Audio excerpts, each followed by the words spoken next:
Hey, good morning, good evening, good afternoon, and wherever you are in the world, listening to Serenity Radio. Today, we're talking, and the title of the show is Positive People with Positive Minds. And I've got a really special guest today, which we're discussing in a few moments, but a little bit more about. My name's Jason Cooper. I've been working in sales and marketing for over 25 years. What I've sort of noticed with people is the most successful people out there just do something slightly different. They're always slightly more up than other people. They're all very positive. They've got a really wonderful attitude. And that really what separates them for the people that are struggling and the people that are having challenges. And I relate this back to businesses. It's when the tough get going, these people just excel and they really push the boundaries. So what I do is I'm a coach sales trainer, and I train in other people to be more successful in their sales career. And you can find me at jasoncooper.ie or jcooper at jasoncooper.ie if you want to find out more. But today, without further ado, Yannick, is that the right pronunciation of your name? I've got it right. I can pronounce your surname quite well. So welcome to the show today. Thank you very much, Jason. Yes, yeah. I mean, I grew up Yannick in in Germany, but I got used to Yannick, Yannick, you know. or whatever. Like, hey, oi, that works too. You over there. Please answer me. So, just a little bit about you. I'll give you a little bit. You're an existential coach. I can't even get my words out today. But you're a positive psychologist, coach, trainer, supervisor, mediator, conflict resolution, former program leader of MSc Coaching Psychology and the University of East London. What an accolade. You work with coaches, leaders, and anyone that you need to help. Position of great responsibility. And it is a position of great responsibility to really help people grow and change who they are to where they need to go and how you can actually adapt and work with them to go forward. I've got a whole lot of accolade here. Applied psychologist, MA and extensional coaching, transformation, School of Life, you present at conferences internationally, and you have a book. Well, let's have a look at that as well. Let's chat about that. An introduction to existential. I'm having the problem with that word today, coaching. Yeah, it's not rare. It's not rare. No, it's just like it's my dulcet tones and my language, and how you can help your clients live and work with greater awareness, courage, and ownership. That's a lot. That's I know it's several mouthful. I first time I came across the term portfolio career, I'm like, what? That's okay. It's okay to do all of these things and like so many different ones. So that helped me. Also, there was a TED talk by a woman called Emily Wapnick. I think she's Canadian. She talked about multi-potentialites. Her TED talk is really great. It's called Why Some People Don't Have One True Calling. Because from very early on, when we are kids, people tend to ask us, what do you want to do when you grow up? Or rather, who do you want to be when you grow up? And then we're supposed to pick this one thing. And I mean, from just our chat beforehand, you will be able to relate to that. You know, we do different things. We are drawn to things that are new, that are exciting, that are, capture our interest in the world and, spark our curiosity. And that's what I've been following. And I like that. And while the world still wants us to be masters and climb this one tree to the very top, some people are experts at the foundation of the forest, and we're able to integrate and pull different things from different areas. And that's something that always happened to me. So hence such a broad portfolio. When I was playing music or when I was DJing, we have that in common. I like to combine different genres and blend them smoothly into one. When I started working with people, and this is mostly what the umbrella term now is, to help people develop and grow, I started with positive psychology. I kind of fell into a master's of the science of happiness and what's right with people. But then I'm like, well, that doesn't seem to be enough. What else is there? Life is pretty challenging and tough.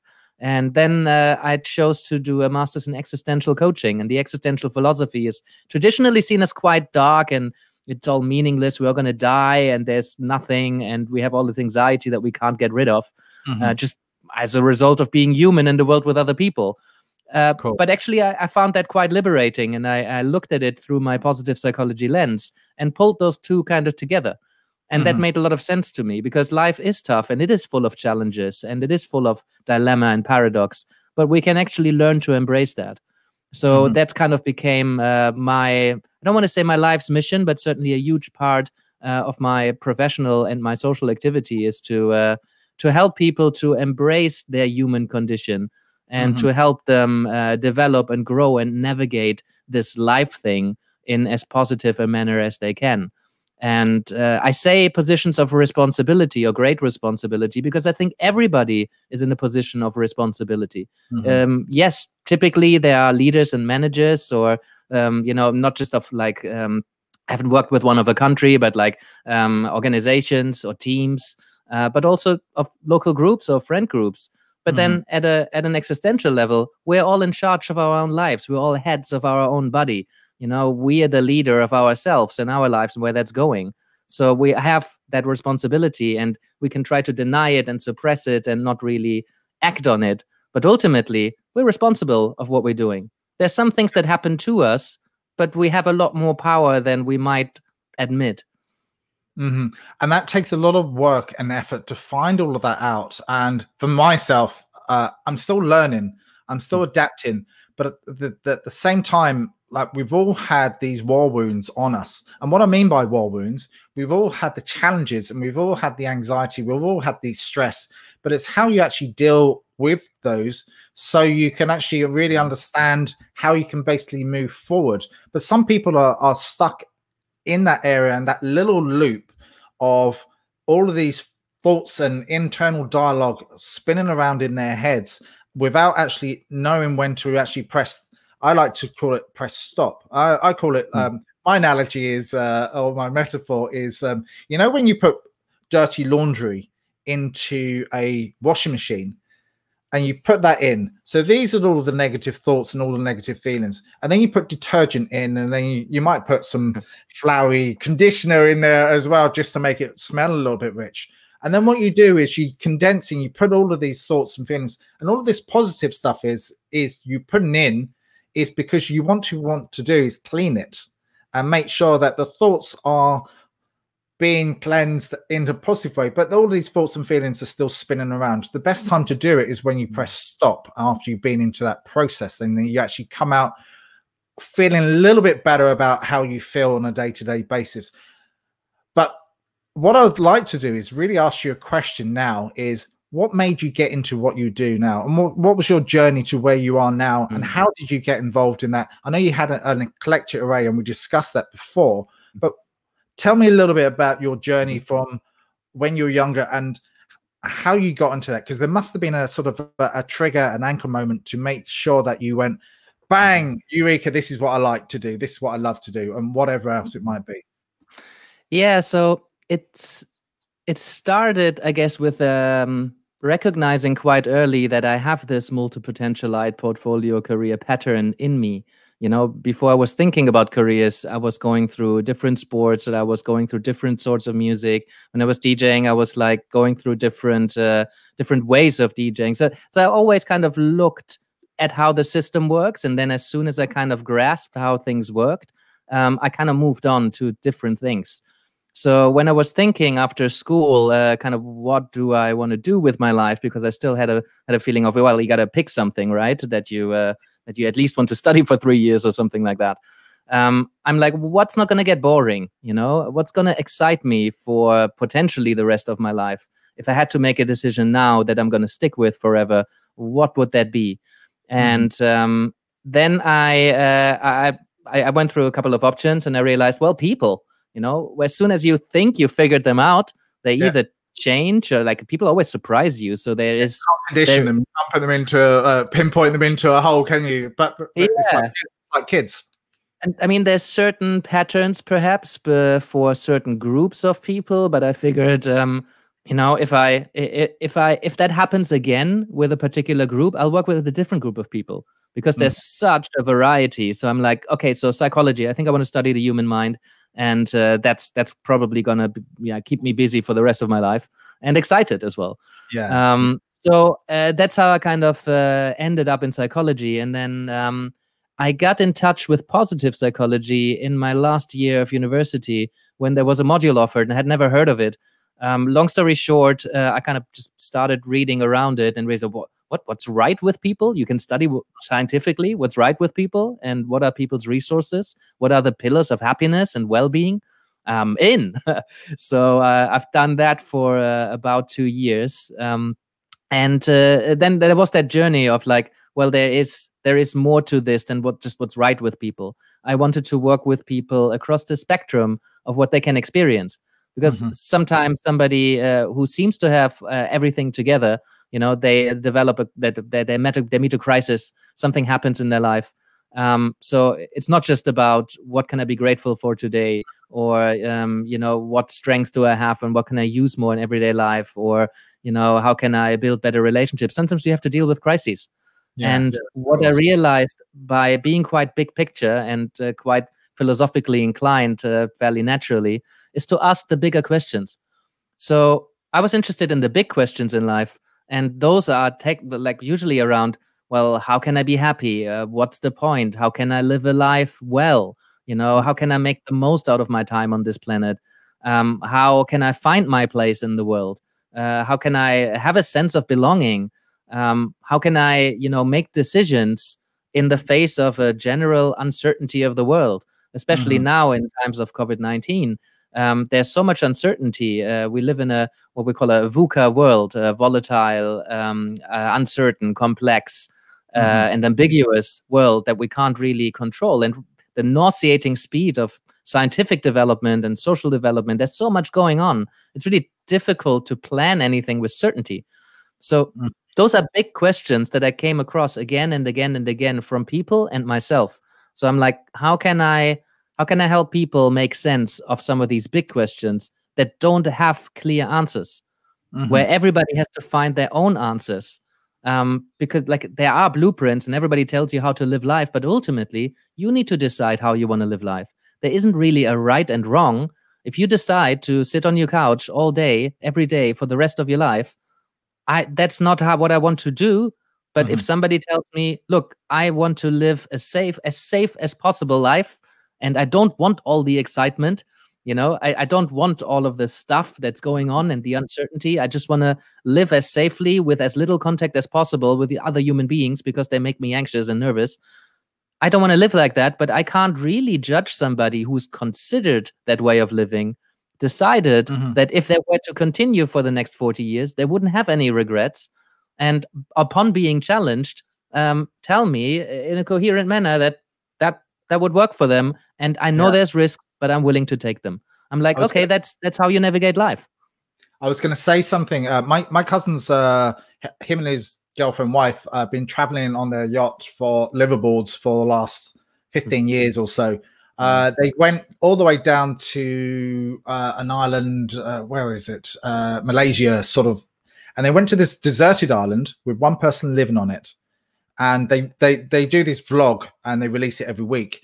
And they interviewed this guy, and out of everyone they've ever met, and they've met thousands of people from India, Thailand, and wherever else along the way and along the journey, this person was the happiest person alive.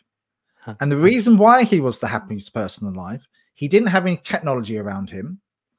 He lived off Mother Nature, and people came to visit him from the yacht, and they just asked him, why are you the happiest person alive?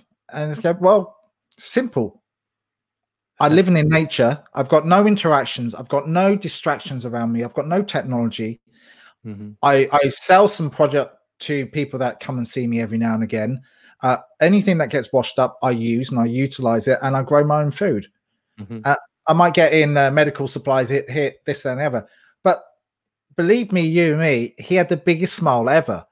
So that was just wonderful. And taking into context of what you say, sometimes the outside world makes us stress and builds in these fight or flight reactions and these primal instincts that we have. And we are, as humans, are not ready for it. We're not really ready in our head for what's actually happening around us. It's wonderful that we do have this, because I wouldn't have had the music that I've had and everything else. But it's when you take it down into context and looking at that, it's sometimes the small things make you happy, and the experience make you happy. So what I'm going to do is just go into a little bit of break, and I want you to just expand on what I've just said and find out exactly what that means.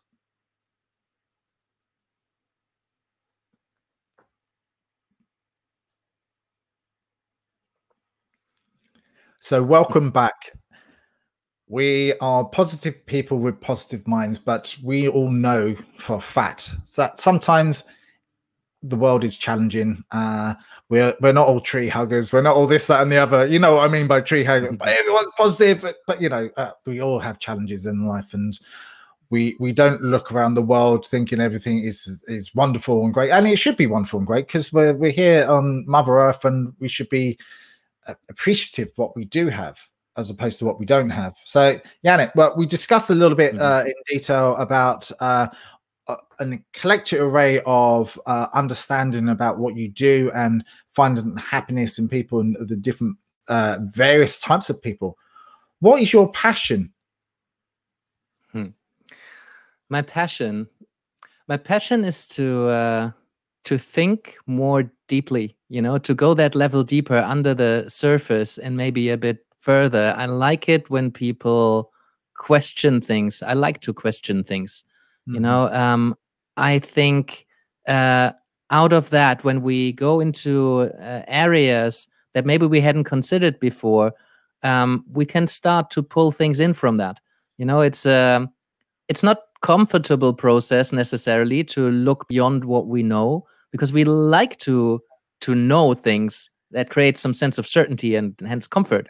But when we go beyond kind of traditional borders, and that's kind of what I've always done in music intellectually with my work with clients, you know, we pull things in from different areas and pull it together.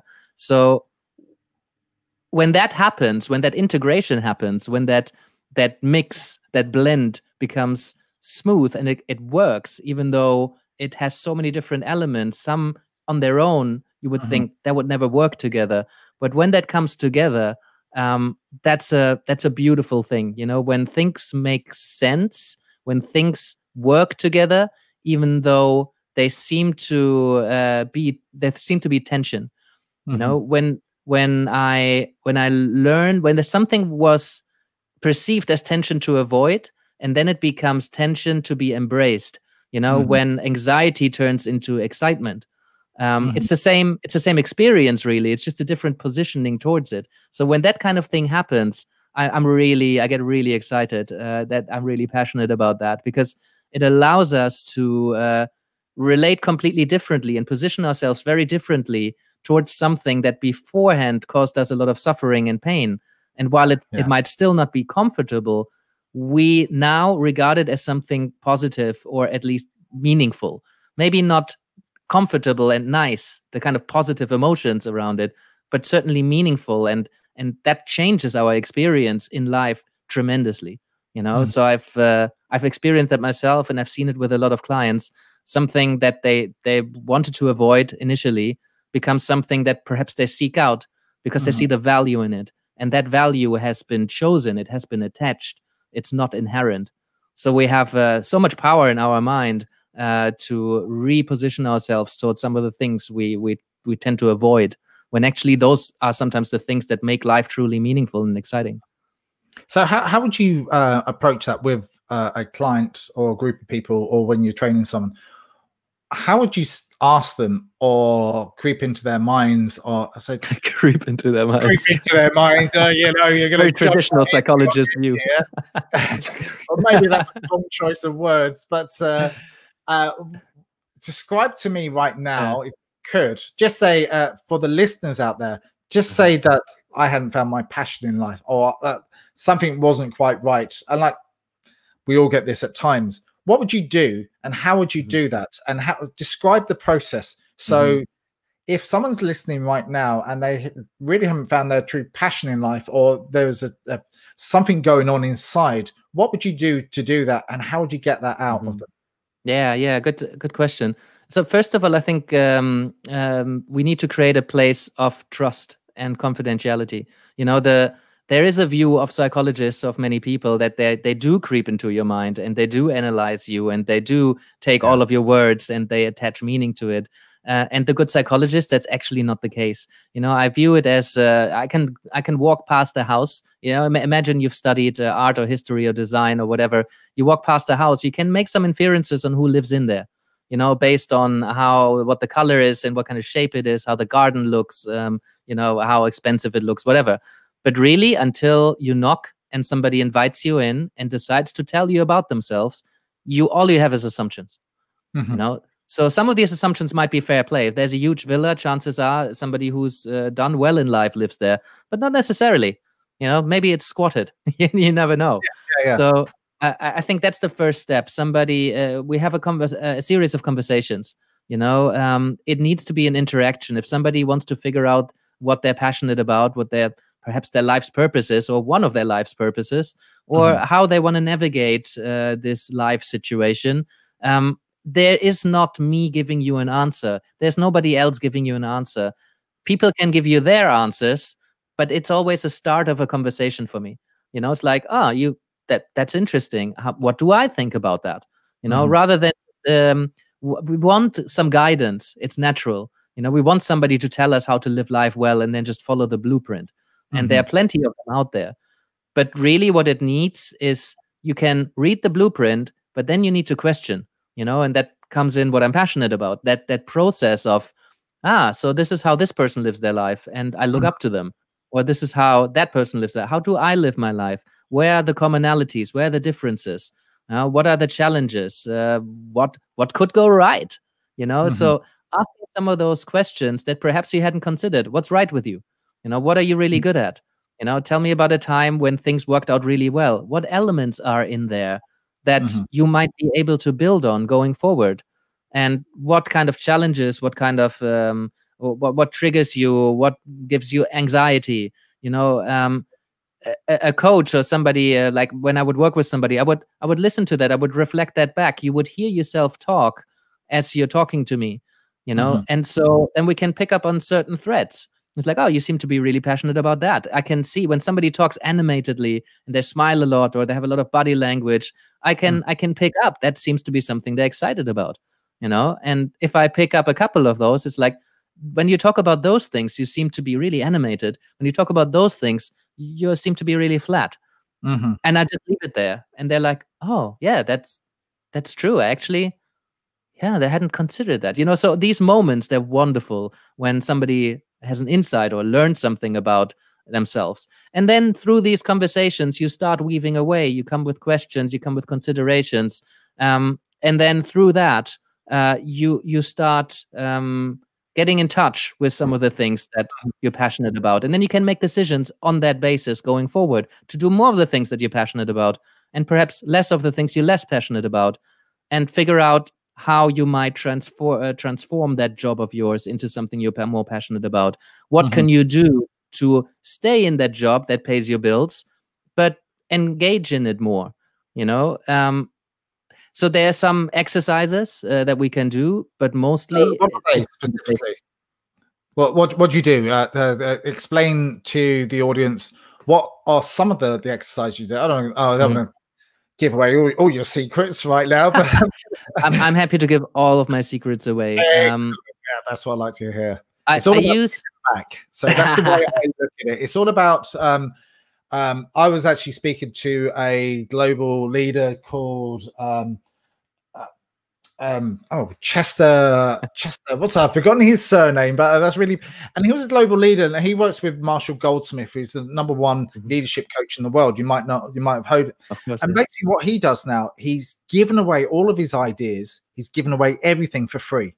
It's almost he's come to the end of his, or it's coming to the end of his life. He's 70 something, but he wants to give back, and he wants to give everything back. And I think that's just wonderful. And I think that's a really passionate, wonderful thing to do, But if you can hand that back to someone like that to empower them to move forward, and this is what I aspire by doing these talks, that if you can give something back, a golden nugget that will change someone's life for the good, that will impact them for the better.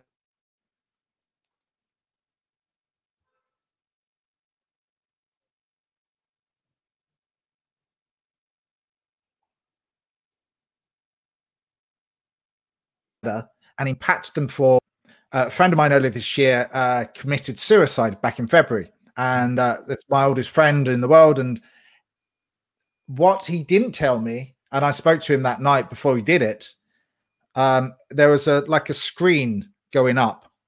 And the screen going up was his ego and yeah, and chatty and all of that sort of. But behind the scenes, there was something else going not right. And I should have seen the clues because I'm usually quite good at that. But my focus wasn't in there. But what I'd like is from these interviews and conversations is for you, me, and whoever else that we talk to, that we give some hope and we give something back that will enable them to just think slightly differently about their lives. So talk to me about a process like that. Thoughts that going inside your head. You're in that sort of habit loop because you built these habits internally, and it's very difficult sometimes to see the wood from the trees. What would you do in those situations? Yeah. Sorry to hear about a friend, by the way. That happens a lot, that people don't feel that they can show what's going on behind the screen. Sometimes they don't know what's going on behind the screen themselves because it's scary to put the screen up and take a look at yourself. You know, and that's why those spaces in therapy or coaching or just, you know, having a good friend where you can be yourself and lift the screen up and let people see, you know, it's a vulnerable act. It's so important, you know, but it's scary. So I appreciate that. And I appreciate everybody who wants to look behind the screen, you know, themselves, and allows somebody else to do that as well. And it's easier to allow somebody else to do that if that somebody is somebody who you don't see every day, or you don't see at work, or you don't see ever if you don't want to. You know, that's why we're talking to a professional is so valuable. One of the things that we did that in a recent retreat that really allowed people to kind of lift that screen up a bit, but also just can be a really tangible, straightforward tool to figure out what am I passionate about, is a concept called Ikigai. It's a Japanese concept that roughly translates as reason for being. It's the kind of, it's your reason to get up in the morning. It's that feeling when you get up in the morning and you're actually excited about what the day brings. So it's if roughly around 4 concepts, and if you're on video, you can see that's actually the only thing I've got on my wall in my consulting room. Could you describe what that is to the audio audience? Yeah, of course. Ikigai consists of, it's like a 4-circle Venn diagram that over these 4 circles overlap. So you can think of the things that you do at 4 dimensions. One is something you're good at. You know, we all have things that we're good at. One way or another, we might be good with people at certain tasks, behaviors, just something we're good at. The other one is something that we love, something we enjoy doing. So if we have something that we're good at and something we enjoy doing, you know, that's a good thing to do. That's a good thing to be involved in. If we add into that we can get paid for it, you know, then it becomes even stronger. Sometimes people do jobs that they're good at, and because they're good at it, they get paid for it, but they kind of lost the enjoyment, you know, they lost the kind of passion for it. So then it just becomes a job. But if you have something you're good at and you get paid for and that you enjoy doing, that's a strong activity. If you enjoy doing it, but you're not good at it, sometimes people pay you for it for whatever reason, you know. It feels a bit odd, but it certainly exists. Definitely. Yeah, the 4th one is what the world needs. And that's, I think it's because it's originated in Japan, who are quite collectivist cultures, you know, there's a general sense of we need to care for each other. You know, it's about the community. And I think that's such a strong element. So often you find people that enjoy doing something that the world needs, but they don't get paid for it. And maybe they're not that good at it. You know, it happens a lot in charities. So some people have those separate. As a job, I do what I'm good at, what I get paid for, and then in my free time, I do something that the world needs and that I enjoy doing. Imagine those four together. You know, that's a really strong thing. If you wake up in the morning and you're involved in activities that you get paid for, that you're good at, that you enjoy doing, and that are valuable to the world at large or to your broader community, that's a thing that gets you up in the morning. Absolutely. And we can shift them around in different activities. Not everybody has to. There's this implication that they need to all come together. This striving for the ideal. The Instagram version of living a life full of purpose and meaning. Yeah. It's good when that happens, and we can certainly take steps to create it. Plenty of clients that I've worked with have brought them together. But it's useful. It's a really strong thing when we get that together. We're just going to take a really short break, and I want Yannick to actually carry on that and sort of build that up a little bit. I've heard of that process, and it's wonderful. We'll be back in a few moments.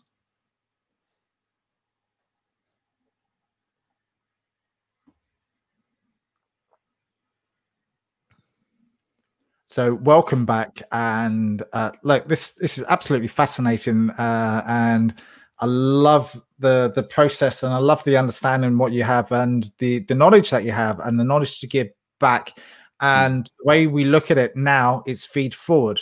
So we're feeding forward in a positive intent of the knowledge, and we pass this on to someone else, and we pass this on to someone else and someone else. And I think that's just wonderful. And that's why I like doing what I'm doing right now, because I get to learn, I get to grow, and I get to understand lots of different understandings from lots of really smart people that have a knowledge that I might not have, but they can give it back to other people. So carry on from where you just left off. Yeah. So the process, when we figure out our ikigai, or when we the process would be to look at each area separately, and then have conversations about that. I would just inquire. There's very structured processes that I'm sure you can find on the internet. When it comes to the coaching room, or even just in conversations with friends, I'm just curious. I'm curious, what are you good at? So some people have never been asked that question, and for some people it's an uncomfortable question. Particularly, in some cultures, it's not common to talk positively about yourself. So that's what I really liked about coming in with that positive psychology lens. Like, tell me what's right with you. It's a weird question, but tell me about a time when you were at your best. What a rich story comes out of people once they start to open up about that. And we know from positive psychological science that if we trigger positive emotions like that, we get more creative. So when we set up that space in that way, we start having conversations about what we're good at, and what we enjoy doing, and what we think the world needs right now. When you have those bigger picture conversations, and you can just dream big, it doesn't have to be realistic to start with. What do you think the world needs? What's one thing that the world needs right now? What would make the world a better place? What would make your world a better place? This can be your family. This can be your own life in isolation. Whatever definition of the world you currently have. What's one thing that you think would benefit it, would make it better? And that often is something that gives deep meaning to people, especially when we care about others. If I have somebody who doesn't care about other people at all, maybe do I want to challenge that? Yes, but if he has very good reasons, or she has very good reasons to not like the world and to not trust people, I need to meet people where they're at. I need to accept that people view the world in a certain way. And it's important that I don't push my own worldview onto other people. It happens a lot these days that people say, this is what the world needs, and everybody should be working on it. This is how we should live. And everybody should do the same. How I think, everybody should think. While it's important to connect with what you believe in and to stand up strong for it, I think it's important to create that dialogue, so that, as I said in the beginning earlier, this interview, we can bring in different people from different areas who believe different things. We can bring them together and create something new. That's what Hegel was talking about with the thesis, antithesis, and synthesis. We need to have something that is opposed. In politics, works the same way. We need to have something that's opposing the status quo, and engage in a dialogue. And out of that, can we create something better? Just in politics, unfortunately, it doesn't work so well anymore, because the opposition, it's not the dialogue that we would want and the synthesis that would make the world a better place. Often it just kind of goes back and forth. That's why that dialogue is so important. Yeah, I totally understand that. And I think now, like in any sort of challenging times like now, like 2000 with the dot-com boom and bust, and 2009, 2008 with the financial crash. I think it was 1990. There was a property crash as well. But out of every single time, or during and after, the most creative things happen. Musically, business-wise, things come out. Spiritually, something new comes out and involved. And something that a friend of mine, and I don't mind mentioning his name, called Ed Soho from San Francisco. He's a really good friend of mine. He sees the world through a different lens. And what is wonderful about him, every time I speak to him, like he's in business and he's in sort of high-level sales, but he looks at the world through a different way of doing it, so people can actually understand and resonate. And what he was saying he was on an academic chat with one of the big universities in the US, and they're all academics here and academics there, and they go, "Oh, you should be doing this," and whatever. But he came out and said, "Look, what's actually happened? We've just brought out of the dark ages. The last 5 months have been very dark for a lot of people, but now we've come for a time of renaissance." And what renaissance actually means, creativity times. All the technology companies and all the startups will be creating something new and interesting based on the current climate and using it for what it actually is and the purpose for what it actually is. Music will come out and it'll be slightly different to what it was back in February. People's are starting to look at their lives and the stress that they had with commuting. And a guy that's Chester Elton, I spoke yesterday, he would normally travel every week 15 hours, but now he spends some quality time with his family. And now he's got this, that, and the other, where he can spend more time creating other stuff. So there's always a good way of changing the way you look and feel about a situation, because these last few months have been looked at and perceived as being challenging. But my thoughts behind it is we've been conditioned with these habits. The political and this COVID stuff, they've conditioned us with these immediate habits that we have to take on board with wearing these masks, and which I think I say it's crazy and also say it's funny at the same time. In my head, I think it's quite funny because I still can't get over it, because it's still strange. And in my head, I've got a big smile on my face underneath, because it feels like I'm walking in a movie every week. So how do you see that? And how would you put your own term, your own language back at that? Yeah, what I want to underline in that is that that tension creates new solutions, creates new senses, it creates something new. You know, difficult times, as you say, they are a catalyst for new ways of being, for change, often positive change. You know, the world has actually become a better and better and better place. More people have been lifted out of poverty every day than ever in life before. If we just think back 200 years, you know, imagine no cars, you know, imagine 300-400 years back, you know, life, like people were living like significantly shorter periods of time.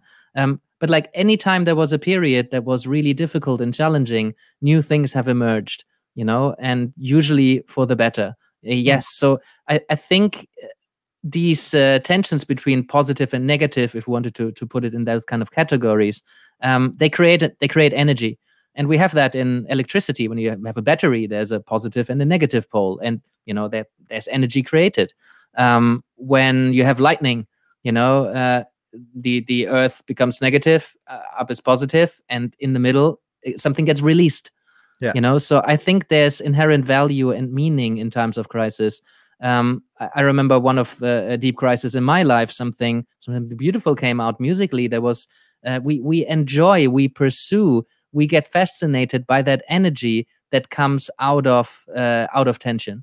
You know, many great artists, as you say, have created their art out of suffering, you know, out of tension, out of conflict, out of paradox, out of dilemma. The most engaging stories that we tell through film or through music, through story, through poems, you know, the stories we tell tend to be about challenges, about somebody grappling with finding meaning, making choices, relating to people, you know, figuring out how to navigate life, meeting a challenge, coming close to death, you know, or dealing with a significant ending. All of my favorite stories have one or mostly all four of these existential givens and existential concerns in them. I can't think of a movie where everybody's just happy all the time. You know, it would not be particularly exciting, I think. You know, people get drawn to the humanness.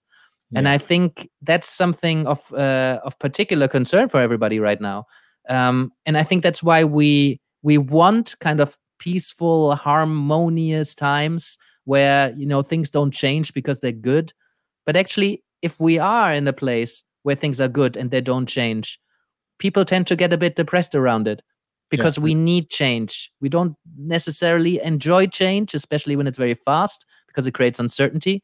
But we need things to change. We have this human natural instinct for things need to change, and we're curious and we want to make sense of stuff. If there's nothing to make sense of, humans tend to create things to get sense of. I mean, how many people have been in a relationship that was relatively peaceful, and then somebody creates some trouble just so you have a problem to solve? You know, things get more exciting. And I think that's why we can actually embrace the kind of tension and the difficult times more. Certainly, it helped me when I was sitting there in a difficult time. And I talked about that repositioning. It helped me tremendously to see the value and the meaning in times that are tough.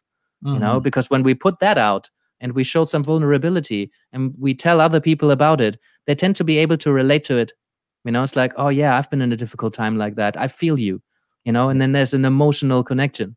And I think I like the trend that I see, that more and more people are more vulnerable. More and more people share their lives, lifting the curtain up, you know, posts on social media that say, I'm feeling horrendous today. It's really difficult. Not because they're seeking attention, but because they're sharing authentically what's going on for them. And those posts often get the most engagement, not because people want to save them, but because people are like, I'm feeling like that today, but you have the courage to show it. I totally, absolutely concur. I've even over the last few weeks and months, I've gone through that little journey that you have to sort of show your vulnerability. You show, because people resonate with that, and people understand that rather than being someone that you're not. And it comes within my story of being in sales. Like, if you can show an area of vulnerability in what you've done and show that you've grown, and maybe shown that you've seen a way out of the product and service that might be, it will resonate with that other person a lot more, and they're more likely to like you and buy off you whatever you do have, as opposed to being, I am this person, you should be doing this, and I am perfect. Look at my perfect life, and you can have it too. We know that's a bunch of BS, and we know that's not real, and we know that's not true. But it's a fantasy that people still aspire to. You know, there's still a lot of people who kind of know it's not real, but they're not quite sure, because every day on Instagram, that person's life is perfect. Yeah. And like, we know when you take a picture, you smile at it, and then you go back and we all do it. Person, and you know it's not real, and you go, for Christ's sake. A little story here, before we wrap up. I was in Dubai last year. A couple of friends of mine live out there, and there were these girls, and they were going on this beach on the palm, and they were going posing, and they were going, all of that, and it was just like, oh Christ, come on. And I don't know, it's just all fake, and it's all a bunch of BS. Just a last word, because I like a guy called Jason Silver, and he once had this little video around how we curate our own memories. Because when we do channel those emotions, sometimes it's just fake, of course, you know. But I see a lot of people, if I think back when was the last time I taken a picture? And maybe I wasn't all smiley, but at that point, I really wanted to capture how I'm feeling about this trip right now. So I am channeling a very authentic smile because, I want to capture this whole period, not just this tiny moment. And I really like that because it gives us the power to curate our own memory and our own experience, which is lovely. That makes perfect sense. When you're with your family and when you're with your friends and you're in an idyllic place and you want to capture the moment of what you're in and you're that time. And I've done it quite recently when I've been on holiday, and you do, and you feel wonderful. And when you look back at that, you smile because you go, that was such a wonderful experience. I think what you're talking about is more experience place as opposed to sort of faking it and posing it. So look, I really thank you for this conversation today, and it's been absolutely wonderful. I really enjoyed it, and it was really great, interesting. So how just a little bit about you. How do people find out about you, firstly? So you can find me online. My website is existential.coach. There's a lot of stuff on YouTube where I have like content like this, talk about more stuff. Obviously, my book, An Introduction to Existential Coaching, not just for coaches, but to anybody who wants a tangible translation of the convoluted, complex philosophy into things that matter to everyday life. Awesome. That's absolutely incredible. So thank you again. You've been listening to Serenity Radio of positive people with positive minds and a different take on life. And I hope you found it incredibly wonderful, like I did today. And I've learned loads. I've been educated. I've been innovated. You can find me at jasoncooper.ie if you want to find out more about myself, or if you want to email, ask me any sort of questions about this, any other guests, or if you want to just connect to me on LinkedIn. I'm all over LinkedIn. You can find me on there. So thank you again. Thank you, Jason.